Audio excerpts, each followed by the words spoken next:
hello guys हैन आज चाहिँ म तपाईलाई यो पानी नहालिकन आलु बसाको तर पुरै डोडो को हो त फेरि यति तेल घिउ हालेर बनायो भने पनि आलु पाक्छ भनेर हावा लाउने सब मेरो आलु डढिसक्यो खानाको लागि चाहिँ यहाँनेरि छ मेरो टिमुर लसुन खोर्सानी यो मम्मीलाई घुमलाई हेर मैं त अब म यहाँ सिटीहरूलाई निकाल्दैछु अब मेरो आलु डढेको छ कि छैन हावा गफ दिए जस्तो छ है मलाई यो टिकटकले 2-3 चोटि फसिसके म के भन्छ के भन्छ हो ला कस्तो छ होला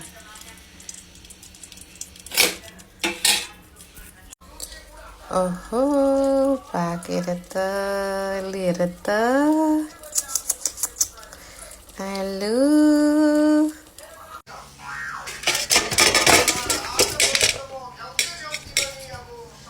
ल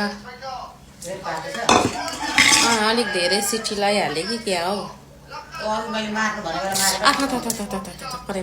पोलो गाइस यस्तो भएछ है तपाईहरुलाई आलु खान मन लाग्छ नि पानी नहालिकन थोरै घिउ हाल्नु यस्तो खालको पटपट परेको आलु हुँदो रहेछ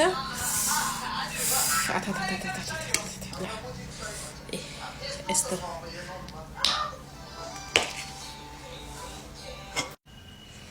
गाइस हामी त आलु खाना थाल्यौं है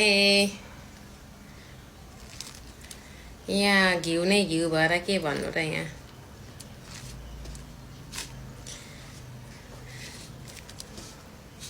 तपाईलाई खोर्सानी धेर भयो क्या हो मम्मी धेर त हुन्छ यो धेर हुन्छ त्यसै धेर खोर्सानी म खान्छु यता आधी सारे ल अलिकति मात्रै मलाई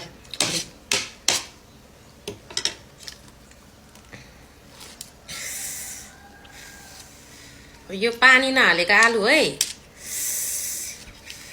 कस्तो छ हेर्नु त फक्लक परेको टाँसिन त टाँसिएको र त गनाएको छ कि त गनाकै बेला मारेको चाहिँ ठिक्कको तर यो पनि अलिकति डढिहालेछ गाइस आलु हैन पानी नहालेको आलु फर्स्ट टाइम खाइयो कसले सुनायो फेरि घिउ हालेर पकाउनु पर्छ भने एउटा टिकटकमा एउटी आइमीले भनिरहेको थिएँ अनि म त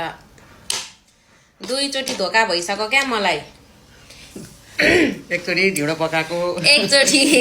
एउटीले भनी अब मस्काउनै पर्दैन ढिँडो त्यसलाई पानीमा घोल्नु अनि स्वाई सिटी लाउनु भनी अनि म त आज धेरै ढिँडो खानु पर्यो भनेर यति पिठो गोलेर सिटी लाग्दा त्यसका बाजे भित्र त ला पिठै फुक्कै पिठो पो थियो अनि आज पनि डराई बनाएको यो के हुन्छ भनेर तर एकदम राम्रो भयो यो आइडिया चाहिँ सही छ है टिकटक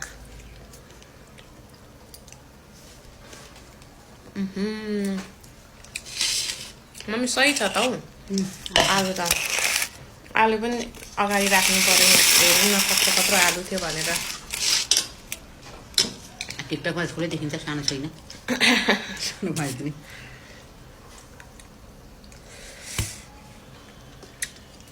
अलिक मैले धेरै घिउ हालेछु अलिक थोरै हाल्नुपर्छ मम्मीले ल्याइदिएको पाहाडको घिउ 1 चम्ची हालेको मन खर घिउ अनि के गर्छ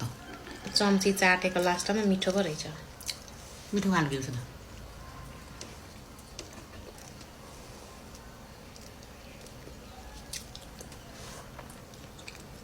बुइले पनि राखिदिने होला नि बुइनीले त्यस्तो खान्छ उसलाई यो अब भुटेर दियो भने चाहिँ खान्छ फेरि यो उसिनो खान्न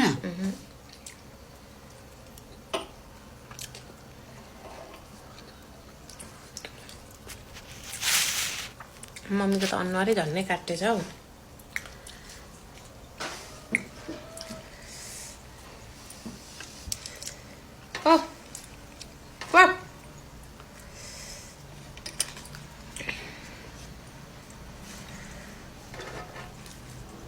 सिल्टुङ भएकोले मात्रै खोर्सानी खाएको नाममा खाएँ नि सिल्टुङमा चाहिँ कोक मिठ लाग्छ आलुमा चाहिँ पाहाडको सिल्टीमुर हालेर बनाएको है मैले तर पाहाड र मधेसमा चाहिँ सिल्टीमुर हुँदैन र फल्दैन नि कहाँ फल्दैन ए सिल्टीमुर त पाहाडु बोकेटीमुर सिल्टिमुर यो आलु चाहिँ मेरो दिदीलाई मन पर्थ्यो के गर्नु थोक निलिराख्नु भएछ होला यो भिडियो हेरेर होला नि निल्दै गर्नु आलु मन पर्नेहरूले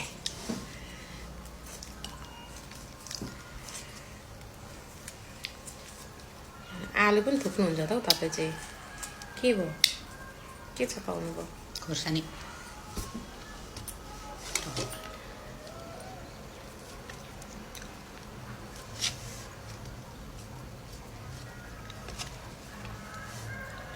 मलाई चाहिँ डढेको आलु मनपर्छ है उसिनेको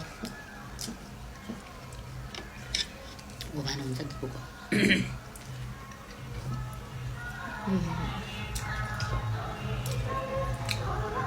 भोट माग्न आइरहेछन् बाहिर हामी आलु खाँदैछौँ भित्र हामीसँग माग्ने होइन आइरहोस् न हामीलाई भोट दिनुपर्छ भने कोही आएको छ एमाले अरे पुरानो हाम्रो पार्टी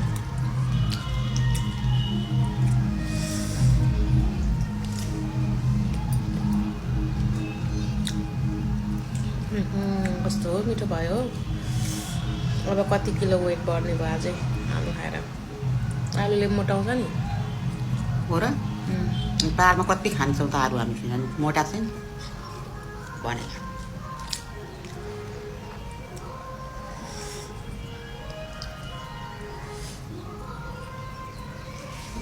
जेठदेखि त भतवर्षमा आलु नै हुन्छ खाले परमा जाँदा पनि त्यही आलु दिन्छन् नि आलु रोटी अनि रोटीहरू भन्दा आलु नै मनपर्छ सबैले आलु नै खान्छन् छिटो पनि भयो यस्तै खोर्सानी सिटिमुर बोकेटिमुर पिँधेर लाओ अनि गोलभेडाहरू टमाटरको म चाहिँ एकचोटि कसकोमा कोदो रोप्न गएको होइन कहिल्यै बिर्सिँदैन कोदो रोप्न गएको अनि सबैले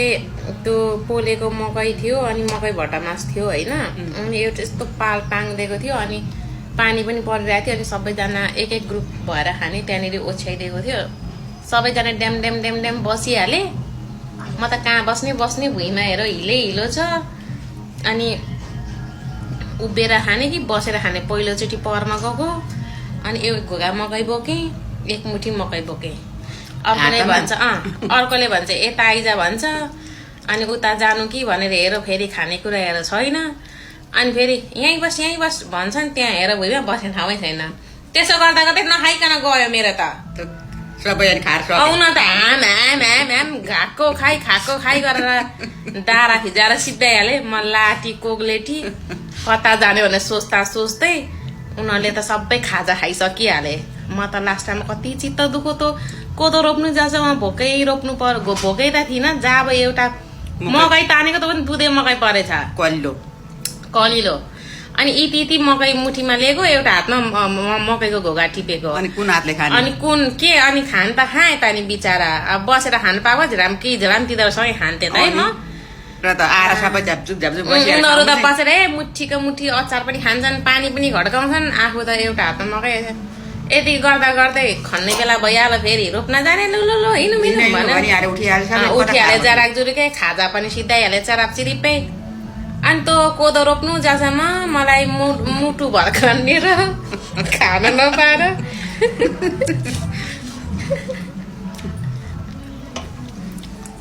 आमा आफू नै आएको थियो मलाई साँच्चै होला भन्नु चाहिँ कसैलाई पनि भन्न तर मेरो आँखामा आँसु नै आएको थियो खाना नपाएर मैले चित्त दुखेको क्या मलाई त अर्कोले भन्छ यता आइज अर्कोले भन्छ यता आइज हेर ठाउँै छैन हेर दुईपट्टि नै ठाउँ छैन हिलो छ अनि जतापट्टि ठाउँ थियो त्यतापट्टि बस्न गएको तेरो खाजा त पल्लैपट्टि छ लगाएपछि अब त्यहाँ बस्न मिल्दैन छेउमा मिलेन भर्खर मधेसबाट पहाड गएको के भन्छन् कि भनेर डरले थुरु पहिलोचोटि परमा गएको ऐ भएर आएको हराउँदाखेरि थुक्का कहिले बिर्सिदिन है म त बाई